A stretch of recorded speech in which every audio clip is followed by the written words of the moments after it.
An automotive masterpiece created right here in Auburn, Indiana. A true American success story. It was upscale luxury with pure horsepower. The Duesenberg. No one carries on the tradition of the doozy better than the Auburn Cord Duesenberg Club.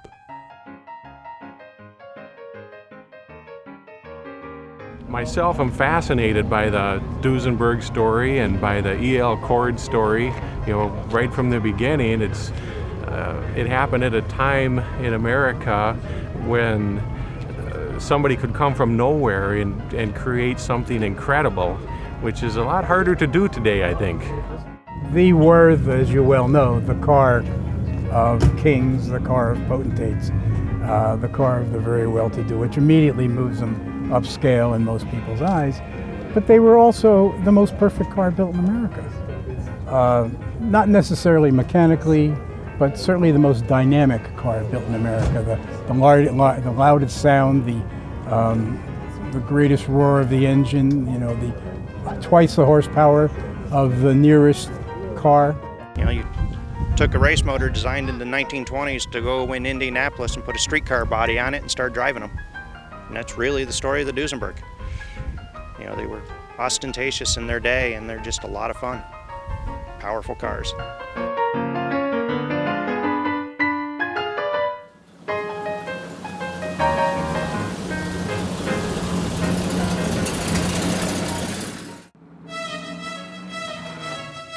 I came to this event in 1967 at 13 years old with my father, who was a former Duesenberg employee. First year I was here in Auburn was 1968. I was 11 years old, and I've been coming ever since. I come down here because this is a very conscious crowd. They know what they're talking about.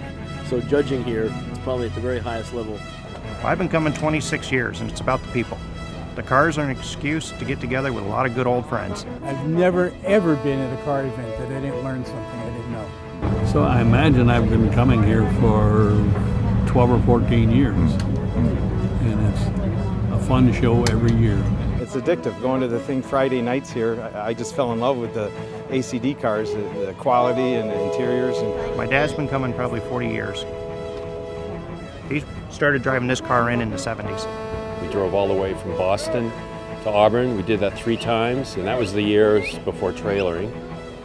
And I've come back ever since. I enjoy the park, seeing all the cars line up and take off, and then see them around the square. So it's kind of a magnet to come here every year.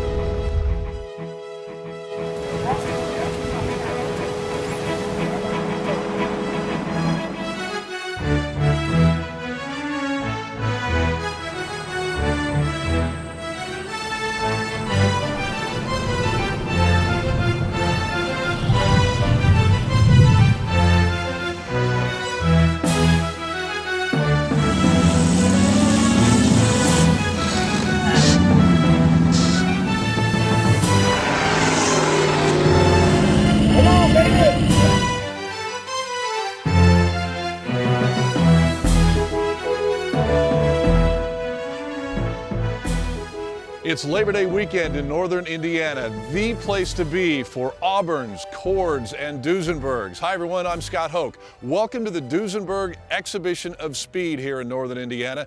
We are at the Auburn Cord Duesenberg Festival, and a little bit later in the day, more than 40 of these classic Duesenbergs will make their way to a local airport to race and stretch their legs, if you will. Before that, however, we had a chance to catch up with some of the drivers of these awesome machines.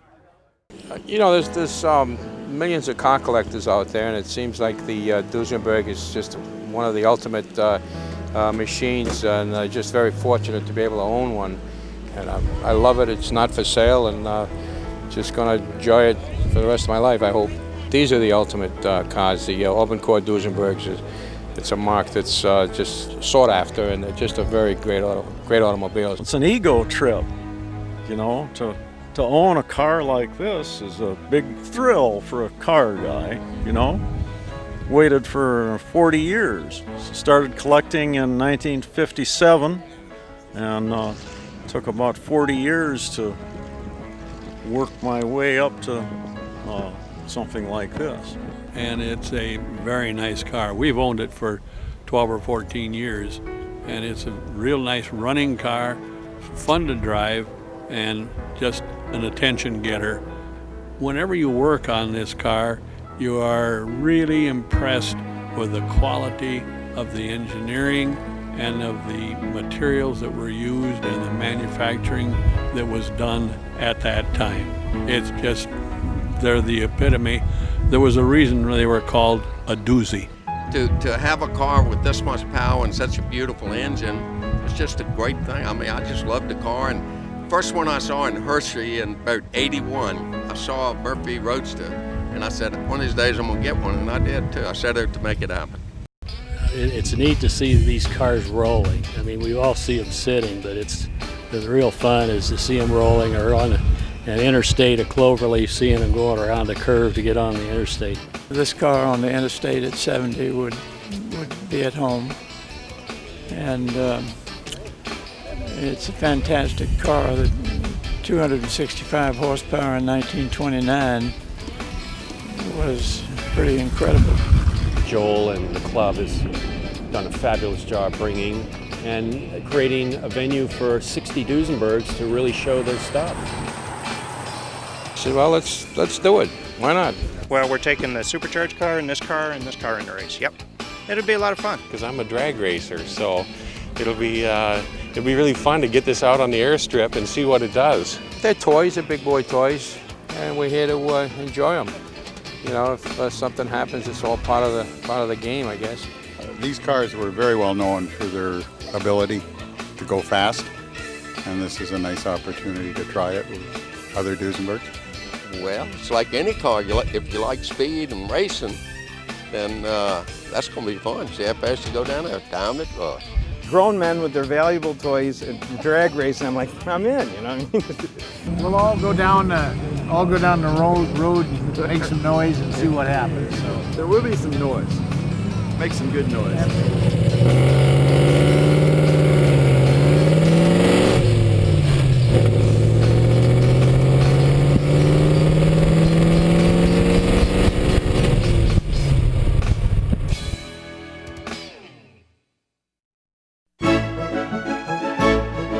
They've come from all over the country, literally from coast to coast, to take part in the Auburn Cord Duesenberg Festival. Most arrived in haulers. Some cars traveled long distances on their own. The goal was simple: get there and be a part of the largest gathering of doozies in recent history.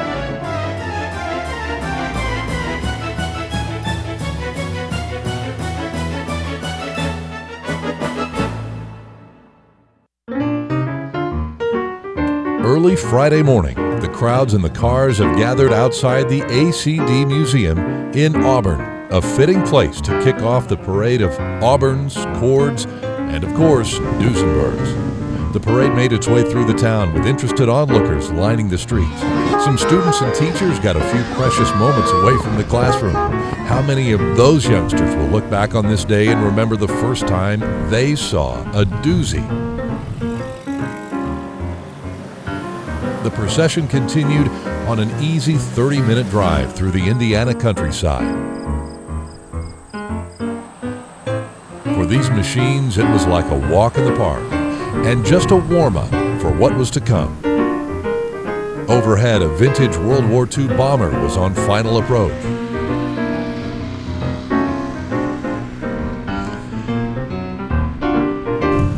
Even Miss Indiana was excited to ride in a piece of automotive history.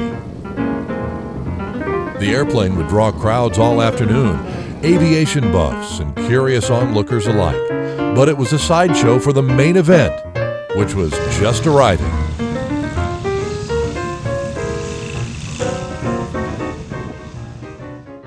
We've moved from downtown Auburn, Indiana, out here to the Kendallville Municipal Airport, and behind me you see this B-25, a vintage bomber from World War II. But today it's all about the Duesenberg and the speed, and there are many, many Duesenberg drivers who are anxious to see how their cars respond on the quarter mile here at the runway. What a sight. 43 vintage American time capsules lining up for a once-in-a-lifetime class photo. just minutes away from turning this tiny airport and runway 10 into their own private drag strip. A chance for these cars and drivers to run like they haven't run in years.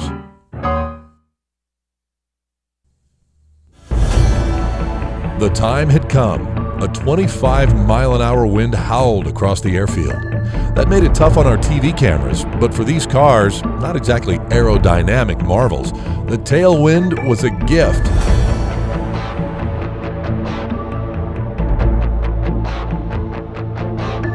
You always want to be the best or the fastest. Everybody is competitive, or they wouldn't be here with the cars, you know.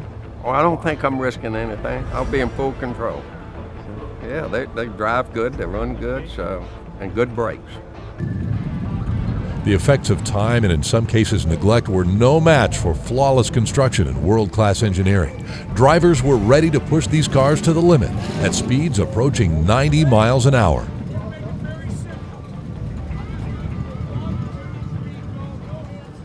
Still doing preliminary time trials. We do not have the timing lights totally set up, but they're working on that finality right now. Hang on, folks. But this is a good opportunity for you to clean the combustion chambers out, warm up the transmissions and the clutches, and get ready to roll.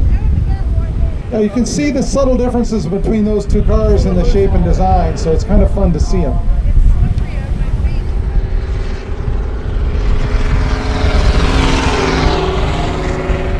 We won. We could have gone faster, and I'm sure he could too. But I didn't get a look at my speedometer while I was doing it, so I don't know how fast we were going. Hey Joel, check that car. Now last time I saw it, there was no distance between the steering wheel and the gut.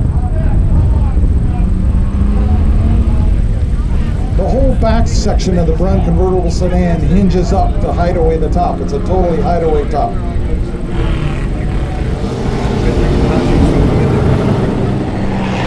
Well, it was good. That little Model A right behind us, he kind of pulled me off the line, but my son thought I was playing with him a little bit because I've got a supercharged J here, and he kind of jumped out to a little bit of lead, and I just kind of let him get along, and then I pushed her down, put the pedal to the metal, if you will, and the rest of it's pretty much history, but it was a good run. He can't do that to me. I'm going back to get him. I'm going after him again. Do you feel like you need a hood? I do need. I need something. I'm looking for a scarf. I need something. We're gonna get him. I'm not nervous about it though. I'm steady as a rock there. But you know, obviously I don't want anything to happen to it. I'm going to be cautious. Well, these guys are getting serious here. Well, hang on to your hats, folks.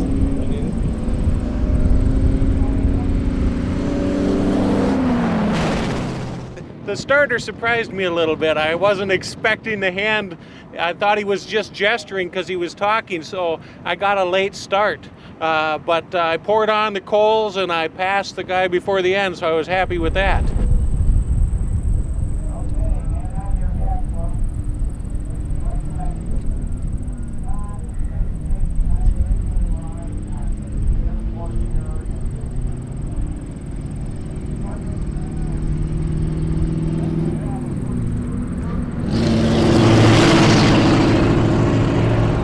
That was fun. It's a good time. Put him behind the wheel next time.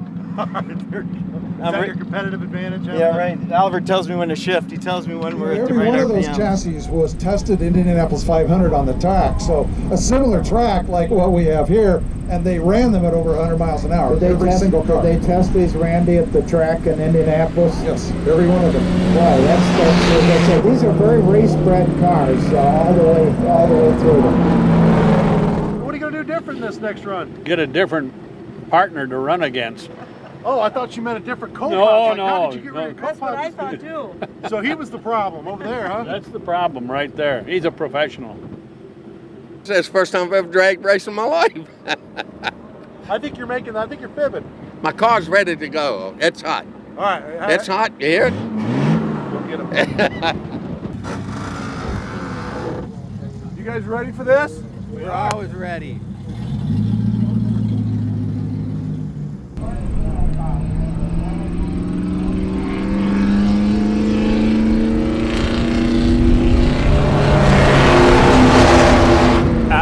amazing. Such good times. I'm so happy they're having this event. I mean, this is the most blast me and my dad could have together.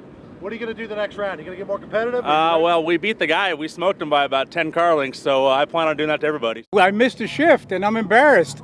You know, it was great. It was great fun. I've never really floored it like that. We only restored this thing a year ago, and so I've never driven it quite that hard off the dime. So it was fun. In fact, we're going to do it again. Do you think Clark Gable would have ran it this fast? Never a moment slower. Okay, don't break the car. Thank you. You guys ready? So, and you'll notice we have a tailwind with these Duesenbergs too. Tailwinds are always good when you have a car with that huge of a massive front end. These cars are definitely not aerodynamic. They push their way through the wind, but when you got a tailwind, that helps move them right along. Don't hurt. Listen, this guy's got a few less horsepower than you do, okay. So, you know, can you disconnect 4 cylinders? Are you dropping the flag? Yeah. You guys ready?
How was your first run out there? Hey, great and exciting. I've never been in a drag race before, especially in a Duesenberg.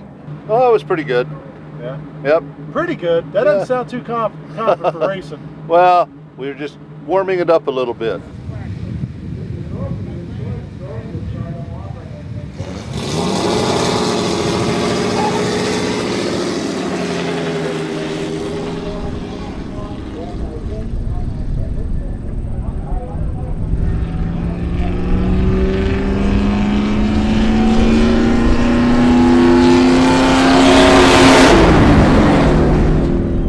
What are you going to do different this round to make it a little more competitive? Well, I just left it in second speed. It's a learning experience. I came out of the hole too easy and I didn't get second gear. He stalled first gear, he stalled in first, he missed second, almost beat him. We want to go again. You ready to put another driver behind the wheel? Well, I am ready, but we're going to go with this guy, seeing we brought him all this far to do this thing, you know, let's do it.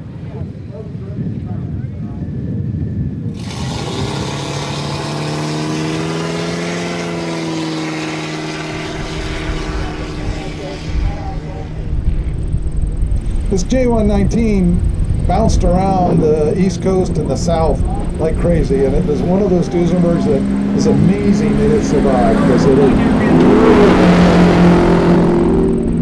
What do you think of Sean's driving skills? You brought him all this way. You know, he never knew how to double clutch, and after 3 trips around the airport, not this one, he does it better than I do after 50 years, and that burns me up. He got 1,100 miles of practice on the way up though, right? Well, 1,195 between the two of us.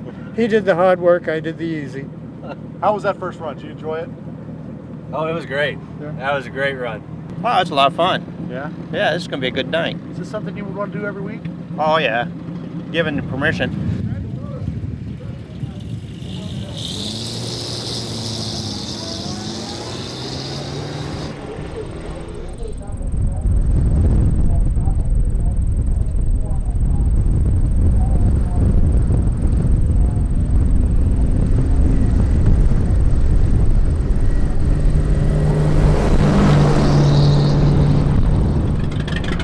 noisy. That's a noisy car. What's wrong with these noisy cars? They're 80 years old. Some of them 100. How was that first run out there? That's fun. Did it feel like an 80-year-old car when you ran down that track? No. You don't want to break them. It costs too much money and takes too much time to fix them.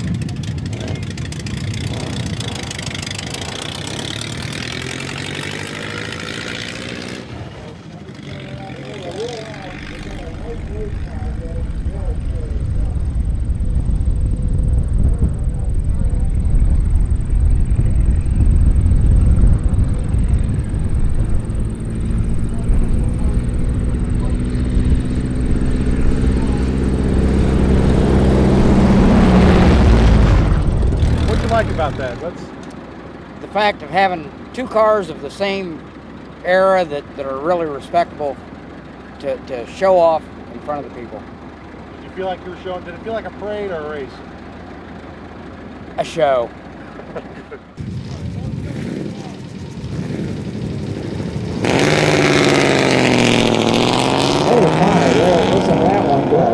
You know, you take a Model J Duesenberg, you take the body off of it, and it's like driving a Cobra, I'll tell you. I put quite a few miles on just a chassis, and they do fly. It really will perform. Yeah.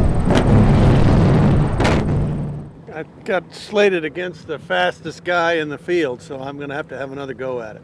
Otherwise, the car ran good. You think you can take him next time? No. I'd rather run against some other big old heavy sedan or limo.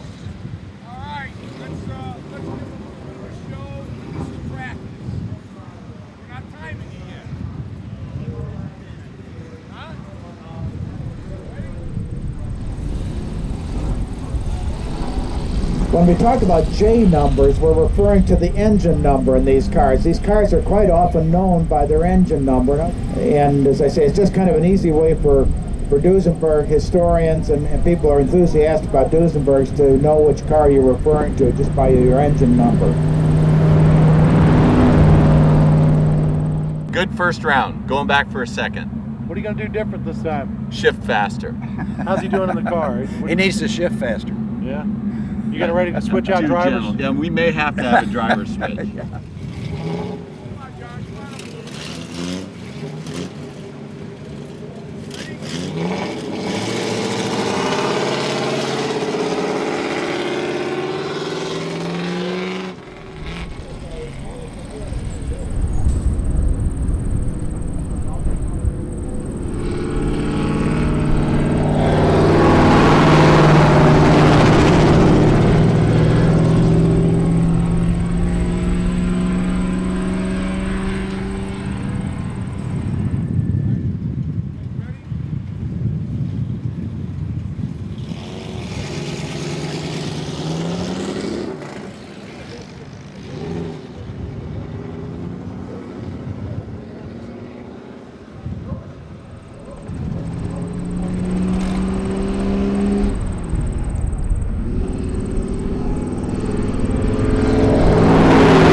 I didn't try to do it too hard. I don't want to stress the 79-year-old car too much.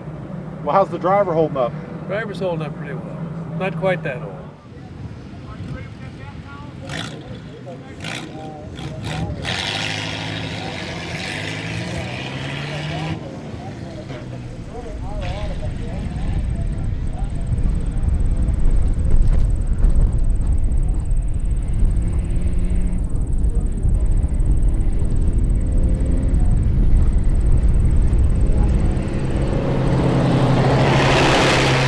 We're getting it figured out, and the traps, they're changing the position on us, I think. So we're going to get the timing right yet. How was the car running? Car's running smooth. Sweet.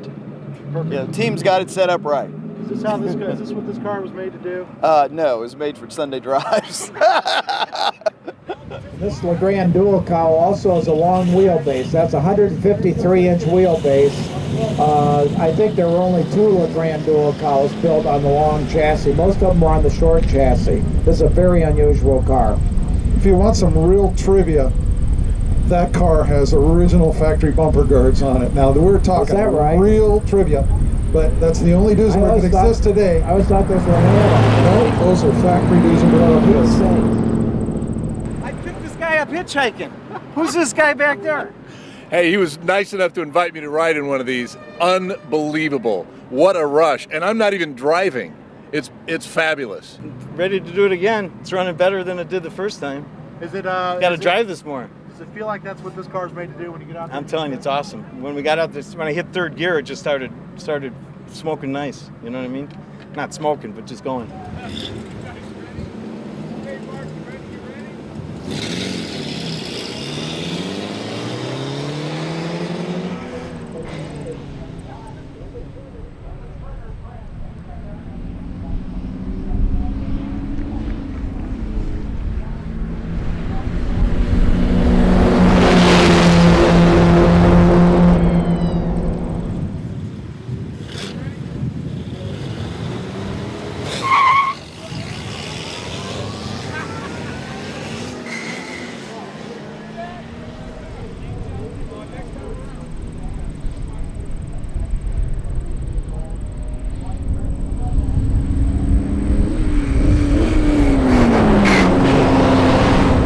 We smoked them, so it's all in the shift, man.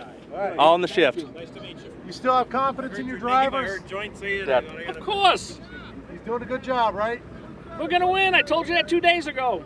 I've heard you're the fastest car out here. We're pretty much smoking them so far, and this is a stock V8, stock straight 8. It's not a supercharger car, so it's all in the shift and taking off. So it's pretty fun though. Pretty awesome deal.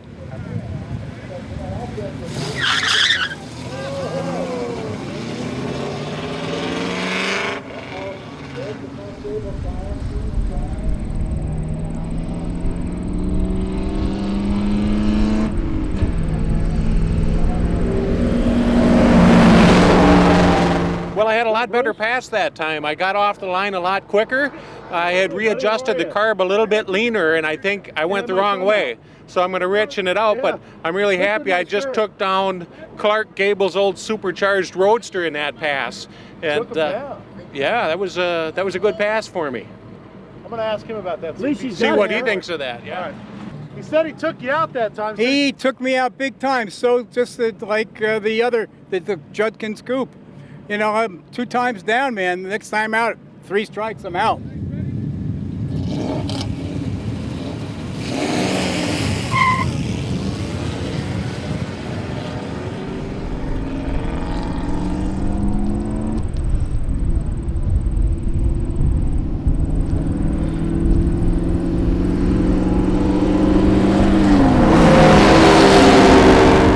That guy got a little fast for me. I got to see what he's got, what kind of fuel he's using. I think he's probably cheating. So next time we're going to ask that they check the fuel that he's using. I told you I had confidence in my driver. You just witnessed the J beat an SJ. Go for it, buddy. You beat someone. I did. I beat a supercharged. The gray supercharged in front of us. Oh, yeah. Nice. Those doors off. Supercharged aren't doing too good out here. No, but I can't believe we did that well against them either. I mean, fantastic. I said, uh-oh, we're up against the supercharger. Here we go. And we beat him. Good job, man. It's all the driver, right? That's right. He did a good job.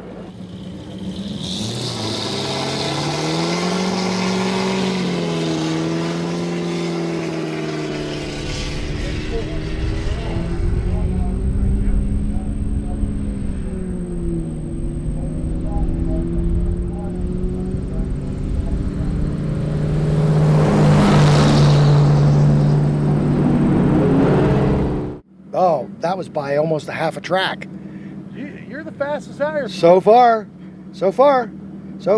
That Murphy, I blew him the hell and back, that black Murphy coupe coming up. Oh, it's all right. Open road, you can just floor it. So. When the car goes that fast, does it feel like it's made for that? Yeah, I've got to remember, I've been in another one at over 100 miles an hour on the interstate. These fly. Thank you. Yeah.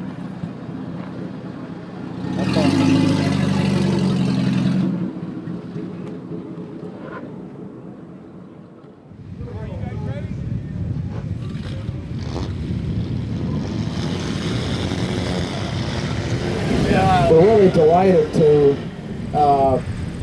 have this wonderful event here today at the Kendallville Airport. This took a lot of help and cooperation from the airport authorities here at the FAA, and we're really delighted because we wanted to do something like this where you really get to see these cars in motion. It's always fun to see the cars, but I particularly love to see them in motion, and that's what they were built for. But having an airport runway is really the perfect type of place. It's a long enough run for the airplanes so that you can really get the cars so they can roll along nicely. Amazingly enough, after World War II in the United States, they used to do road racing in Bridgehampton in New York and Elkhart Lake in Wisconsin and other places, but all the sports car racing was done on the streets. And then there was a bad accident in Bridgehampton. They can't race on streets anymore. So Curtis LeMay was head of the Air Force, and Curtis LeMay said, well, let's use the airport hangars at the Air Force bases for racing. They needed about 2 or 3 years to build tracks here in this country. And while they were building the tracks, because of Curtis LeMay's power in the Air Force, they opened up these runways and actually raced on these really serious competitive racing events. So this whole concept, while this is really, we consider this a demonstration of Duesenberg power and style and speed with a kind of a fun twist to this. Clearly this is people just having a nice time today.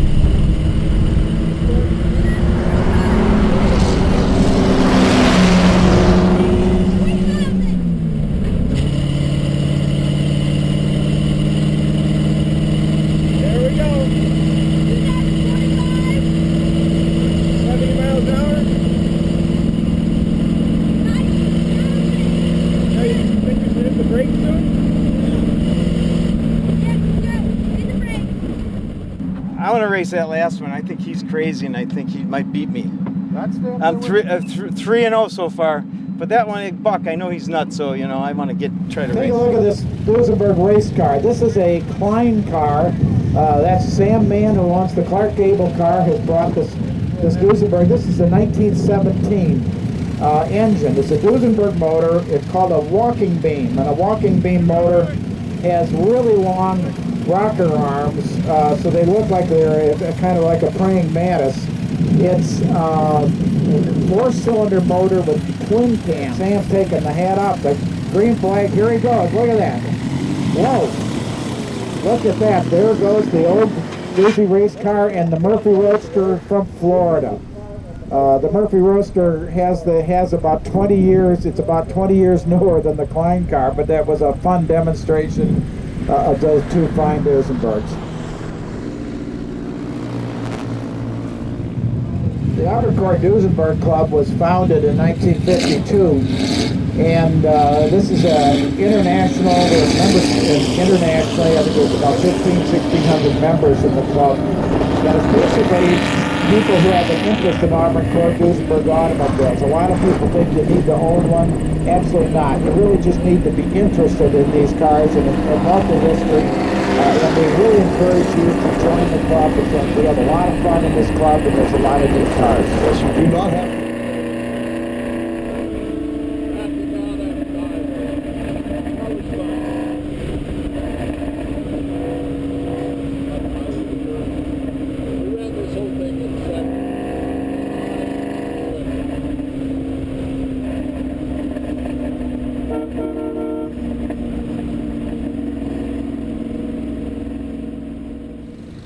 Here's a couple of nicely matched cars. You've got a Jenkins formal car. This is the car that I mentioned earlier belonged to Billy Durant's daughter, founder of General Motors.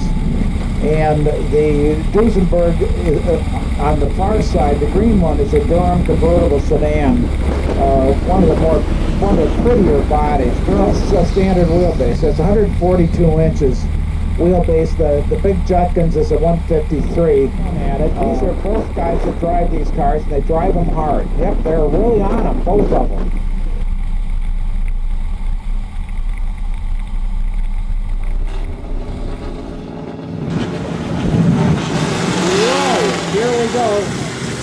that supercharger in that car. Whoop! We know which one's supercharged. 320 horsepower, right there. Boy, the Murphy Roadster keeping right up with it now. The Murphy's clearly a lighter body, and the gentleman really likes to drive that one too.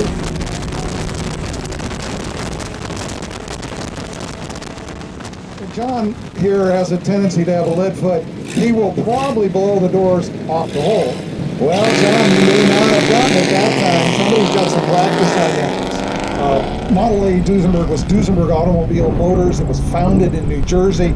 They brought the company to Indianapolis because that's where the Duesenberg brothers loved to race. This has an overhead camshaft on it. It's really a very sophisticated engine, and it's very similar to their Indianapolis race cars.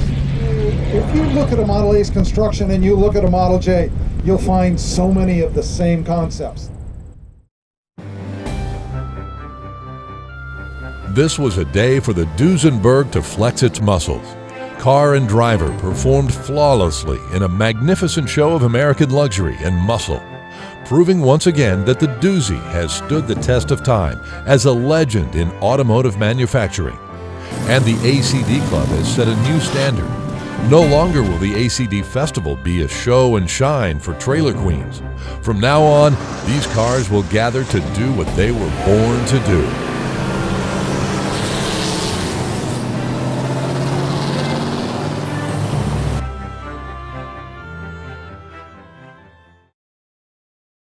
Clubs like this, because of the age of the owners, it needs new blood to reinvigorate the club. And racing is the greatest way to do that.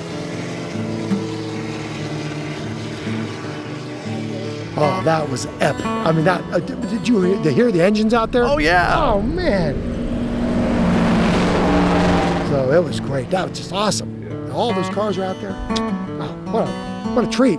Just a treat for anybody. For me, to drive the car, oh.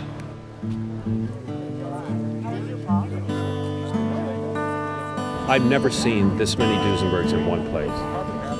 It was a high water mark, not only for the ACD Club, but I would say it's a trendsetter or standard bearer for any type of club interested in building their membership, creating energy and enthusiasm for the cars.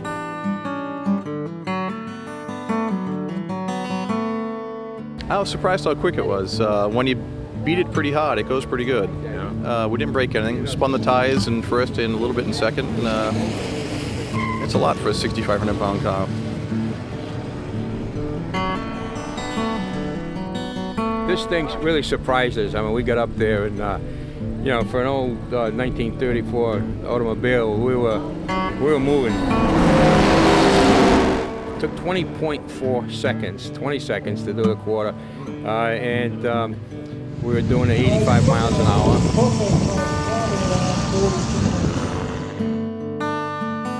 We had a lot of fun, and this was a first, and to be a part of it, it was just, you know, it's one of the highlights of my life, really. This was great.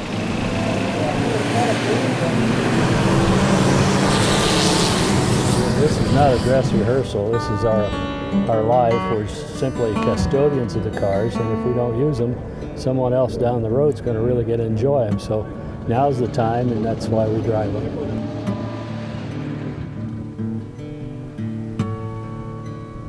I don't ever want to sell it. You know, this is going to be my car till, hopefully till the day I'm not here anymore. So it's just a piece of history, the Auburn Cords and naturally the Duesenberg being top of the line.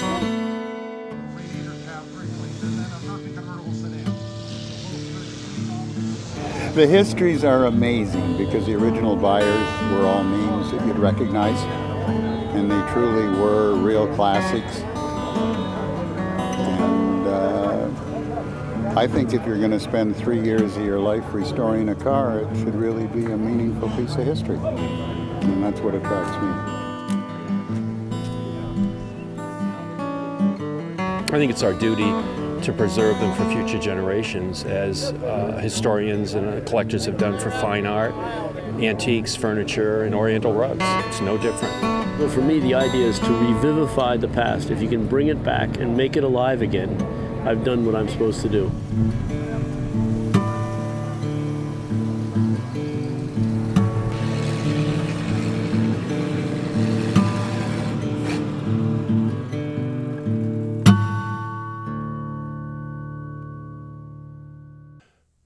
The Auburn Cord Duesenberg Club was founded in 1952 and is quite possibly the oldest car club in the U.S. devoted to one mark.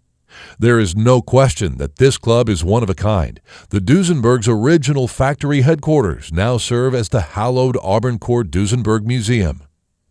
In 2010, 4 friends, John Bakey, Tim Gilmartin, Joel Givner, and Ethan Turner, set out to honor the Duesenberg in a manner never before attempted. No, not another concours on a manicured lawn. These awesome cars demand an awesome event, a Duesenberg drag race. On September 3rd, a record 72 Duesenbergs registered for the 55th annual ACD reunion. Eventually, 43 of these rare cars took the green flag, laid rubber, and flew down the runway, reminding the world just what it means to be called a doozy. If you're a lover of classic cars, become a part of the action by joining the ACD Club.